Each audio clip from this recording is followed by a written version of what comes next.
Yashodanandana Brajajanandana Yamunatira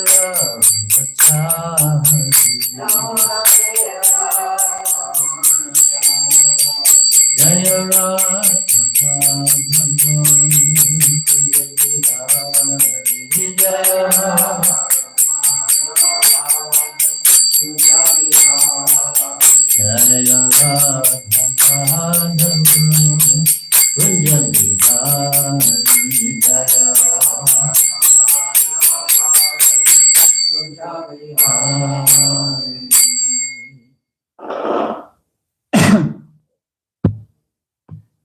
Jai Om Vishnupad Paramahamsa Parivrajakacarya Stota Vishnuta Sri Srimad. His Divine Grace, A.C. Bhaktivedanta Swami Srila Prabhupada Jai. Purantaraj Srimad Bhagavatam Ki Jai. He Nitai Gaur Premanandi. All glories to the assembled devotees. All glories to the assembled devotees. All glories to the assembled devotees. All glories to Sri Guru and Gauranga.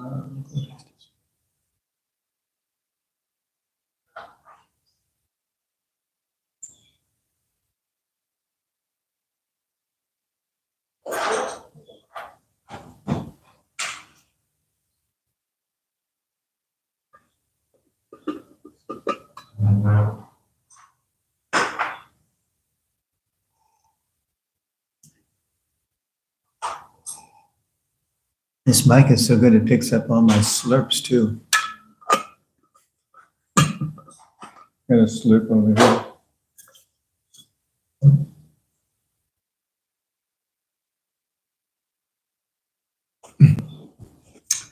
Om Namo Bhagavate Vasudevaya.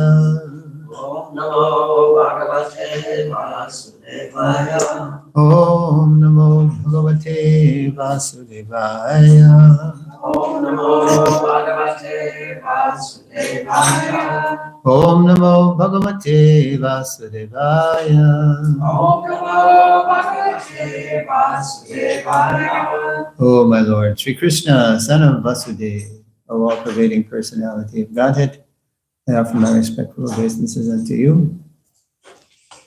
Reading from the Srimad Bhagavatam, brand new chapter 25, the descriptions of the characteristics of King Paramjan.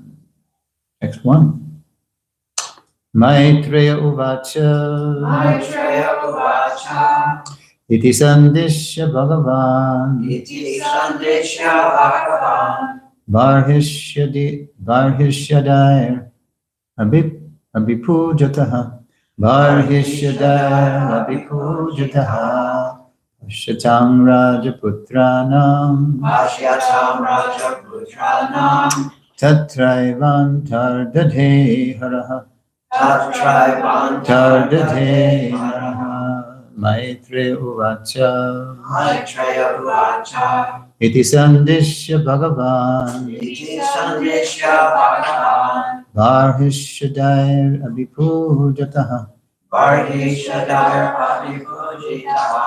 Ashyatam Rajaputranam. Ashyatam Rajaputranam. Tatraivan Dadhe Haraha. Tatraivantar Dade Haraha.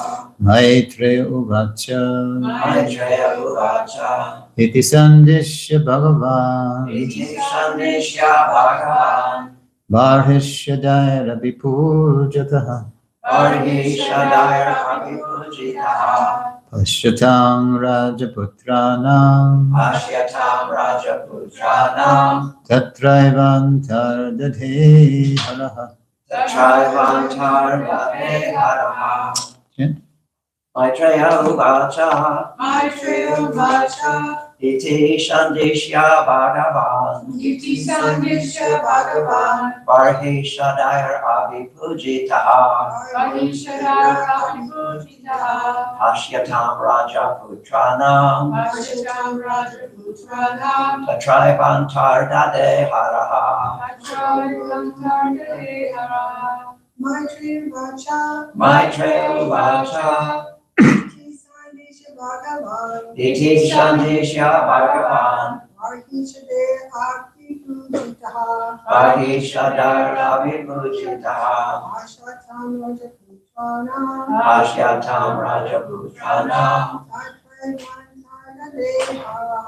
Tatraivantarade Haraha, Maitreya Vacha, Maitreya Vacha, Iti Sandishya Bhagavan, Iti Shandeshya Bhagavan, Arhishadara Pujitaha, Vahishadar Abhipujitaha, Ashitam Rajaputrana, Ashyatam Rajaputrana, Tatraivantarade Haraha. Anyone else? Oh. Word for word, Maitreya Uvacha. Maitreya Vacha, The great sage Maitreya continued to speak. great sage Maitreya Continue to speak. Iti, Iti, thus, Thus, Sandishya, Sandishya, giving instruction, giving instruction. Bhagavan, Bhagavan, the most powerful Lord, the most powerful Lord, Barhishadai, Barhishadai, by the sons of King Barhishat, by the sons of King Barhisha, Abhipujataha, Abhipujitaha, being worshipped, being worshipped, Pashyatam, Ashyatam, while they were looking on, while they were looking on, Rajaputranam, Rajaputranam, the sons of the king, the sons of the king, Tatra, Tatra, there, there, Eva, Eva, certainly, certainly, Antardadhe, Antarvade, became invisible, became invisible, Haraha, Araha, Lord Shiva. Lord Shiva. Translation: The great sage Maitreya continued speaking to Vidura, my dear Vidura. In this way, Lord Shiva instructed the sons of King Barhishat. The sons of the king also worshipped Lord Shiva with great devotion and respect. Finally, Lord Shiva became invisible to the princes. Please repeat. The great sage Maitreya continued speaking to Vidura. The great sage Maitreya continued speaking to Vidura. My dear Vidura. My dear Vidura, In this way, Lord Shiva instructed in this way Lord Shiva instructed the sons of King Barhishat.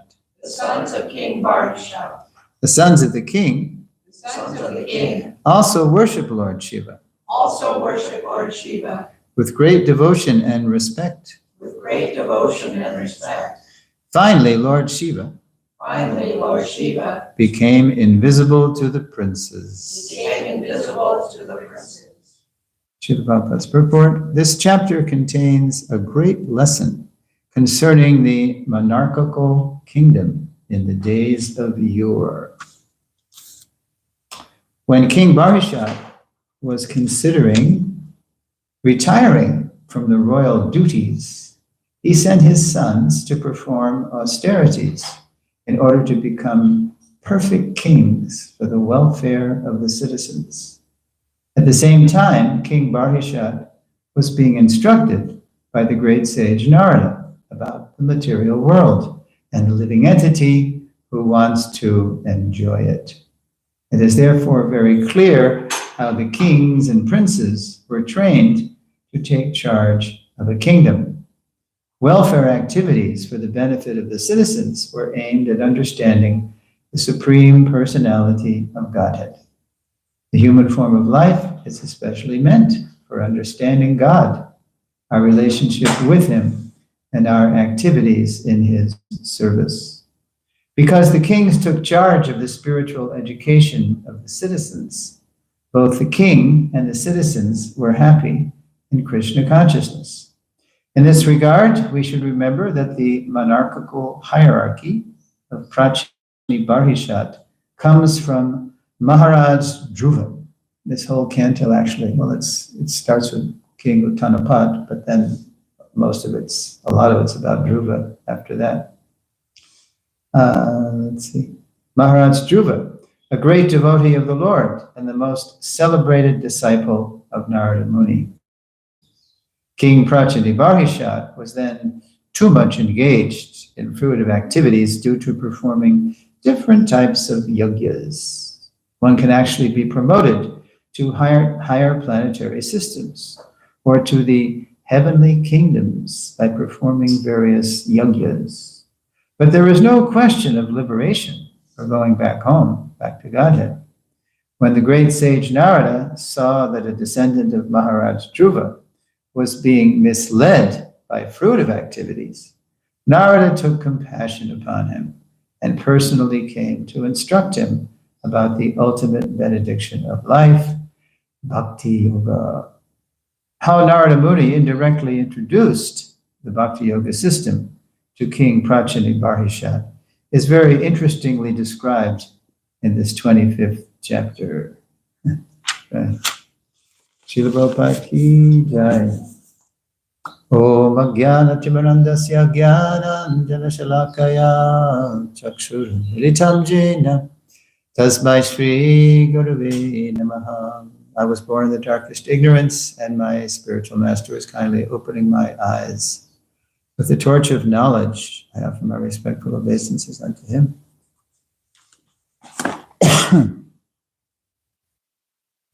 So we just finished a very long chapter, 79 verses.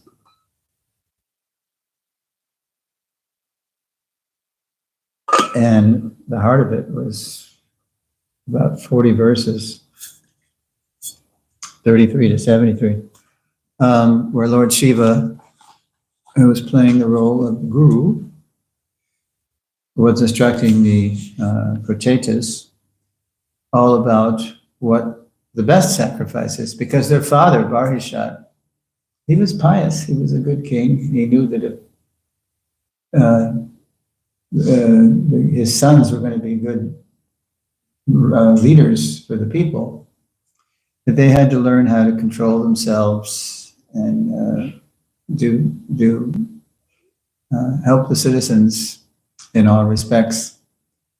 At the same time, it's ironic that he didn't really know the ultimate goal.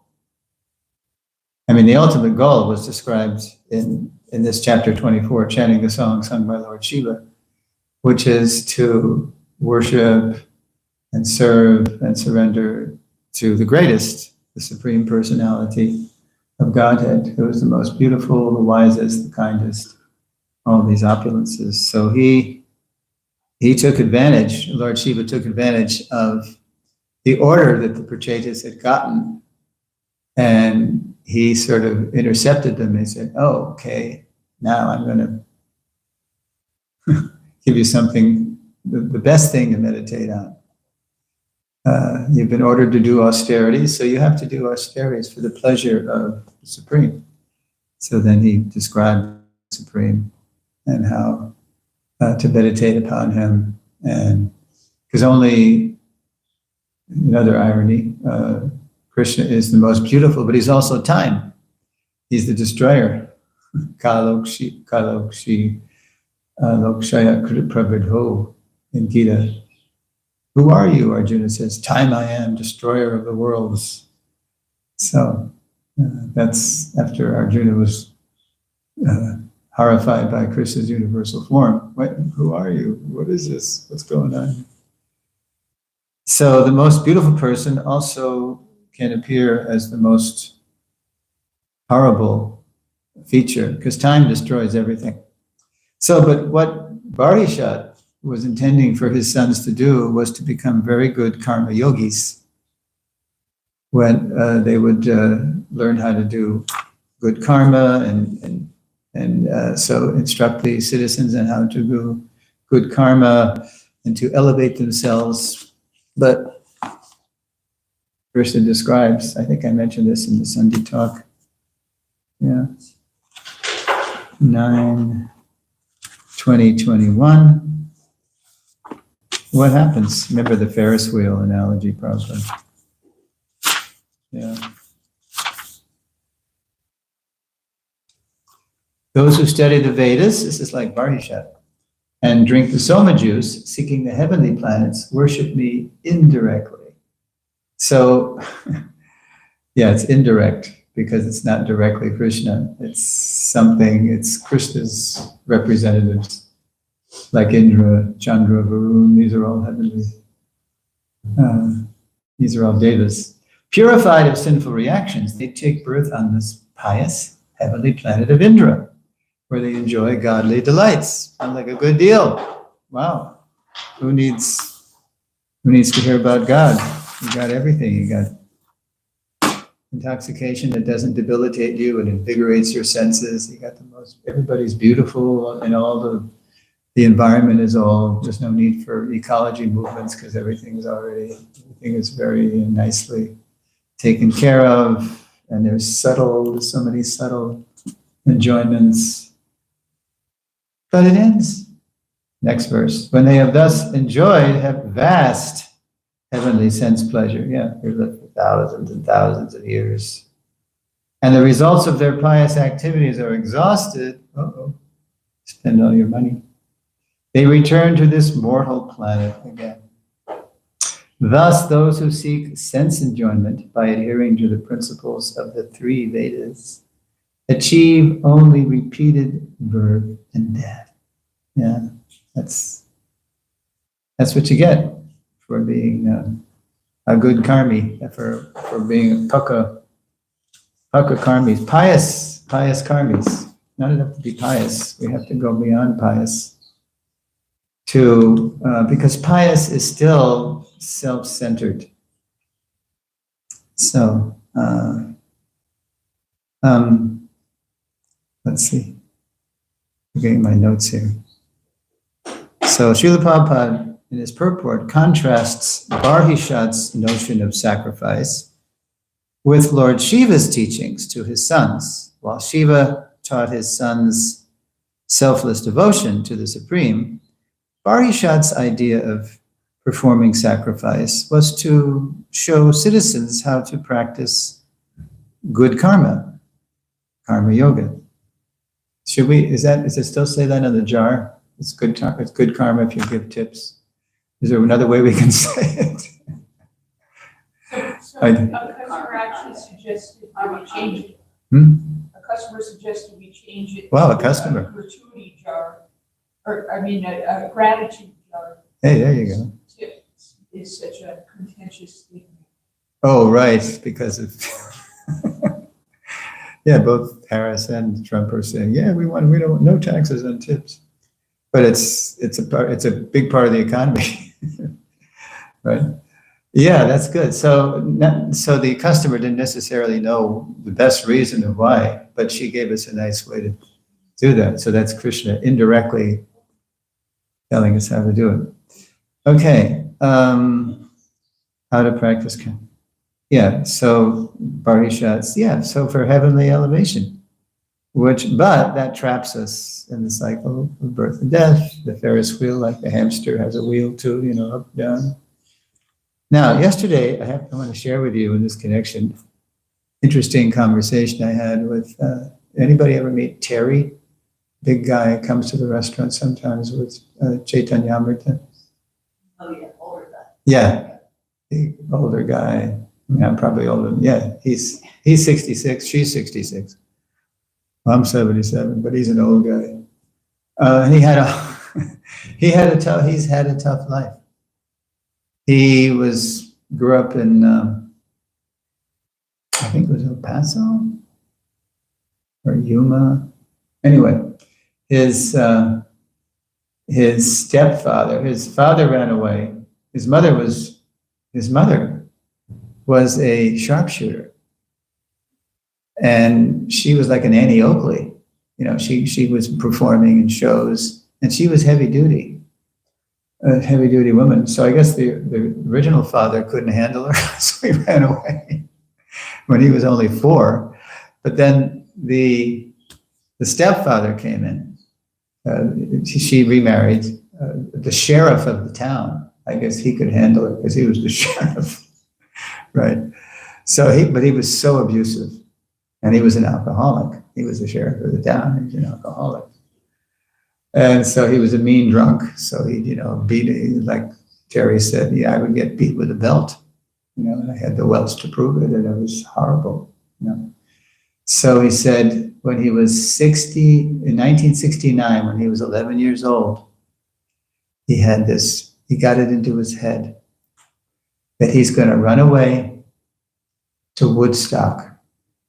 The 69 was Woodstock in July 69. And there was a whole wide world out there beyond, I think it was Yuma, beyond Yuma. And it's got to be better than this, just getting beaten by this old guy. He's only 11 years old at this time. So he makes this plan how he's going to run away. He's going to hitchhike to Woodstock. But because his father was the sheriff, and because the father knew the kid, he knew all the hiding places. He was the sheriff of the county, so he tried to run away, but he was quickly caught. And the stepfather threw him in jail because he was the sheriff. We're going to teach this kid a lesson. But it only lasted, I think he was only in jail an hour or something. He just wanted to scare him, what it was like in jail, with these creeps in jail. So anyway, so he was always, he's a big guy now, and he was a big kid too. So he, to medicate the pain of being the stepson of this abusive guy, he would drink too. He got hooked on alcohol, and he also became a mean drunk. When he was, he would beat up people, and stuff. So when he went on a spree one time as a teenager, his stepfather had one of his deputies come from behind when he was drunk and causing havoc and wreaking destruction. Came up behind and gave him a jab with something that knocked him out, a tranquilizer. And so while he was knocked out, they tied him down, they tied him because he was big, he was like 15 or 16, he was a big kid, So he woke up in shackles. So anyway, as soon as he could, so he was of age, he just ran away. But he was always trying to, he still had his anger, that old saying, wherever I go, there I am. So he still had his anger, and wherever he went, he got in trouble, and then, so I said to Terry, I said, so what, something must have turned you, or who got to you? Who? And he said, it wasn't, he said, it was God. Yeah, oh yeah, because he prayed. He said, I don't know if you even exist, but I'm at my wit's end, and I gotta find something better than this, right? Because he was ruining his physical health with mental health. So as soon as he prayed to God, he found AA, Alcoholics Anonymous. And if there's 12 steps, it's not too far off from what we have, the 9 steps. Let's see if I can. All right. Terry's journey to sobriety is the story of someone going from selfish addiction. So the whole thing is that we're all in the material world, like even Barishat, it's pious, but it's still addiction. It's still addiction to sense enjoyment. It's still self-centered. So, but that was more in the mode of goodness. It's like a first-class prisoner, Prabhupada says. So he was going from selfish addiction. So then when he found AA, because their whole thing is, I didn't know this, but and of course we've heard of the higher power if you've never been to an AA meeting. But he said that they just introduce people who are at their wits' end, who are willing to stand up and say, I'm an alcoholic, and I have this addiction. And they support each other. But once you're there in the group, they leave it to you to understand who or what that higher power is. It's very, it's so non-sectarian. It's not even, they welcome atheists. It could be whatever. It's something that's not even God. But there's something. There's something beyond me. And so he went from selfish addiction to selfless dependence on God. So his idea of God, he knew it wasn't what he had been raised on. He had been raised, I think these people, the heavy duty mother, with the 6 guns, and the alcoholic father, they were also, born again Christians, which is not uncommon, right? You find these contradictions in people. That's how we are in Kali Yuga, the demon and the devotee living in the same body. So it's very similar to Rupa Goswami's 9 steps from Shraddha to Prem. There's steps, and it's about getting committed more and more to the steps of AA, to the principles of AA. And just like Rupa Goswami, it starts with Ado Shraddha. You just have faith that it's very similar to where you start, if you're an atheistic alcoholic, that there's something. There's got to be something more than my, this is not serving me, as Terry put it. It's not serving me. Being, alcohol has become my God, right? That's my solace. But it's a bad master because it just ruins your health, ruins your mind, ruins your relationships. So Rupa Goswami, Ado Shraddha Tatak Sadhu, and then when you're really convinced and committed to the idea that there's something beyond you, that there's more to life than you, then Krishna puts you in touch with Tatak Sadhu, Sangha, saintly people who can actually introduce you to, in our case, the Supreme Lord, the best person, like Lord Shiva was introducing the Prachetas. Interestingly enough, I might have mentioned this in previous class, is a devotee recovery group, Bhakti Recovery, I think it's .org. This Jiva Dasi. Did I tell you about this? This is far out. I heard Jiva Mataji, she's around 50 now, 49, 50.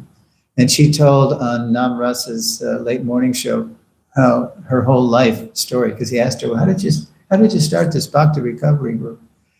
And she told how she was addicted to all kinds of everything. I mean, the hardest drugs you can imagine, and sex, and just stuff that was, and the worst food, and she bottomed out too.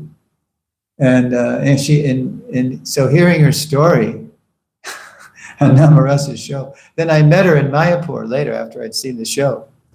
And I said, Jiva, is that you? You don't know me, but my name is Suresvara Das, and I just saw you on Namarasa's podcast. I can't believe you're how did you make it? How are you alive? Because she was so, she practically dead, from all these addictions. And she said, yeah, Krishna had a plan. He wanted to use me to help everybody, I mean, that's like, we should all think like that. Of course, Prabhupada's the best example. But so I prayed to Krishna, because by then she had met devotees. She said, Krishna, if you get me out of this, if you can cure me of my addictions and get me on the straight and narrow, clean up my act, I promise you, I will do all I can to help the devotees, because I see in your movement, there's many devotees with addictions. So I promise you, I will do this. And so he did. He gave her a good husband who was German. So she's a New Yorker all the way, but she just moved to Germany. But she does it all online, and then she travels too, because the husband is well off. So money's not a problem. So if you want to check it out, it's very interesting, bhaktirecovery.com, and you can read her story.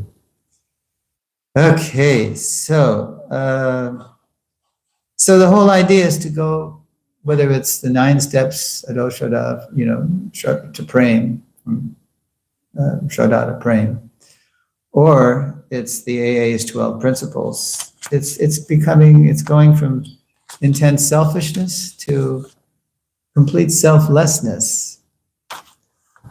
So now, as Narada had previously transformed Dhruva, you remember how Dhruva, now he was full of desires too.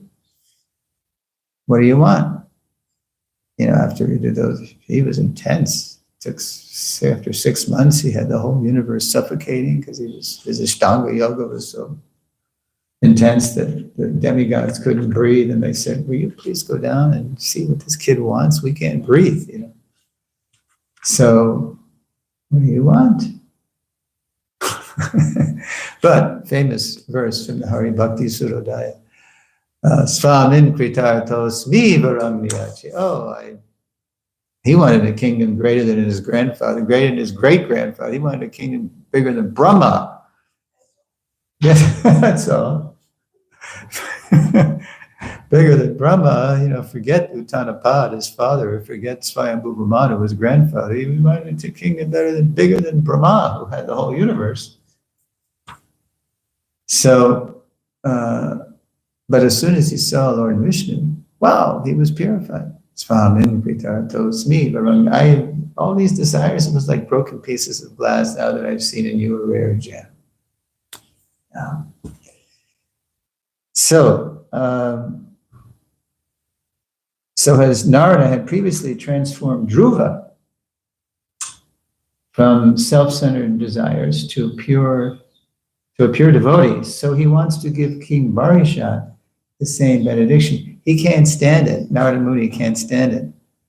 That, look, Dhruva, he's such a great soul, and now King Barishat's coming in his line, and he's going down this rabbit hole of karma kanda. No way. So as Prabhupada says in the purport. So the sons of the king also worship Lord Shiva with great the purport. So Prabhupada said, how Narada indirectly introduced the Bhakti Yoga system to King Prachini Barhishat, indirectly introduced. That's what's going to the next 5 chapters. He couldn't tell him directly. He knew he wasn't ready. Prabhupada said, is very interestingly described in this 25th chapter. So this chapter is called The Characteristics of King Puranjan. Now in his commentary to this verse, that was Prabhupada's purport, Ashram Maharaj, who's coming soon, on the 24th maybe, something. He has this whole file, which if you're interested, maybe I've already given it to some of you, Vishwanath Chakravarti Thakur's commentaries. And the file is, you get the verse, Prabhupada's purport, and then you get Vishwanath's take. And Vishwanath is one of the people that Prabhupada consulted when he wrote his purports. So in his commentary to today's verse, Vishwanath says, the next 5 chapters, so from 25 through 29, will awaken Barhishat by telling him an allegory. It's a story. It's fiction, but all the characters are symbolic of people actually of higher principles. And it's actually there's a story of Barhishat's life too, but he knows he's not ready to hear it. So he's just going to tell him a story and hoping he'll get it, which he doesn't do even after chapter 28. So he has to tell him one more, which is really intense. And then he gets it. Will awaken Barhishat by telling him an allegory of King Puranjan, whom Vishwanath Chakravarti Thakur identifies as, quote, one whose action, this is what Puranjan literally means, Puranjan, one whose actions generate the city of the body. So that's very consistent with what Krishna says in the Bhagavad Gita. He says, because Arjuna asked him 8 questions to open chapter 8 of the Gita, and he says, what is karma, or fruit of activities? And so Krishna says, actions pertaining to the development of these material bodies is called karma, or fruit of activities. Anything we do which is building another material body That's karma. Yeah. So, let's see. So Vishwanath says it, he says, one whose actions generate the city of the body, because remember there's 9 gates in the body. We're going to hear all about that, which are analogous to, the holes in the body. So city of 9 gates.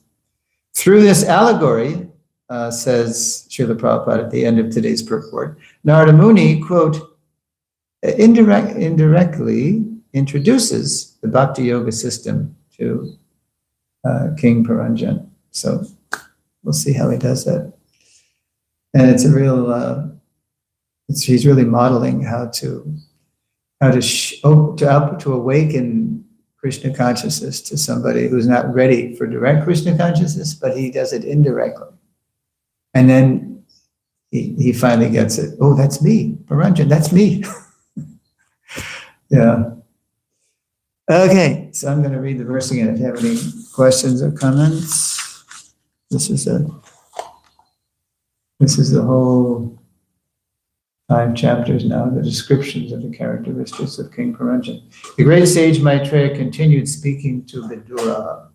My dear Vidura, in this way, Lord Shiva instructed the same sons of King Barhishat.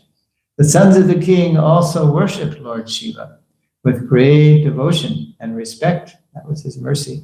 He appeared, and now, finally, Lord Shiva became invisible to the princes. Then he disappeared, because his mission he had told them everything they needed. They got it, and so he left. And I couldn't help thinking, how Prabhupada disappeared. It might have seemed, we just observed it a week ago, Tuesday, Prabhupada's disappearance, that bittersweet day. Somehow that's what Krishna, he said, that's what Krishna deemed was the right time.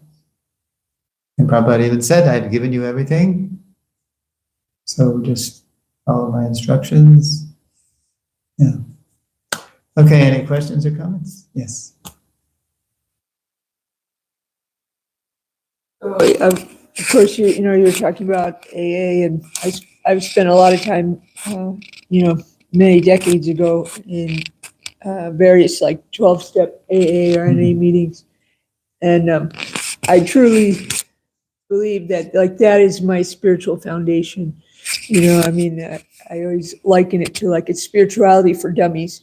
It's not it's not just for addicts. Literally everybody on the planet should be doing these things, and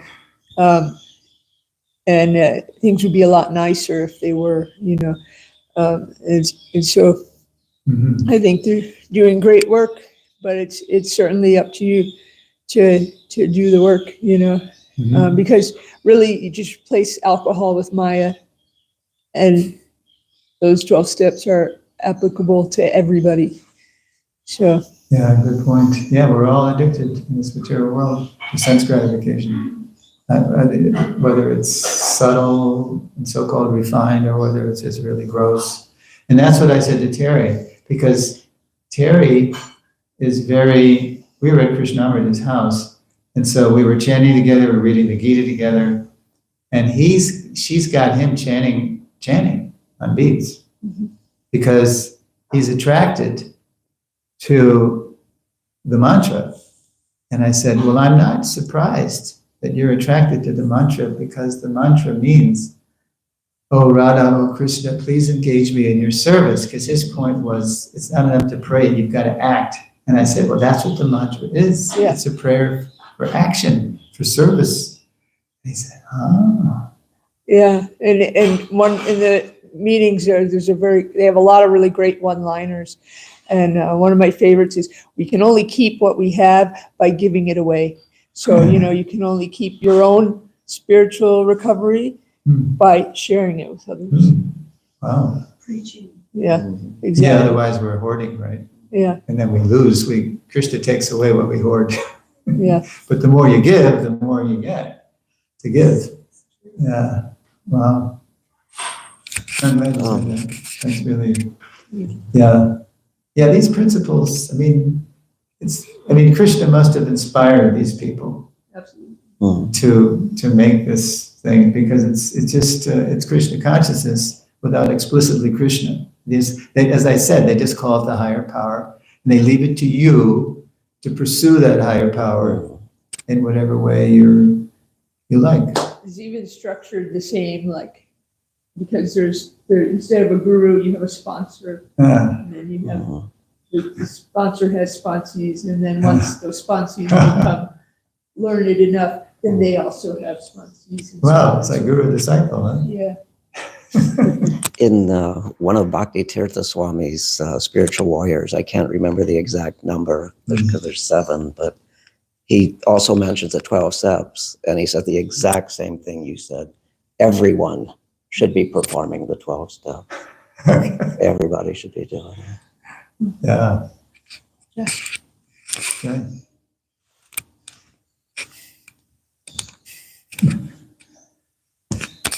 Okay, I guess we're done. And tomorrow we'll continue this great journey into the story of King Paranja. Srila Prabhupada ki jai.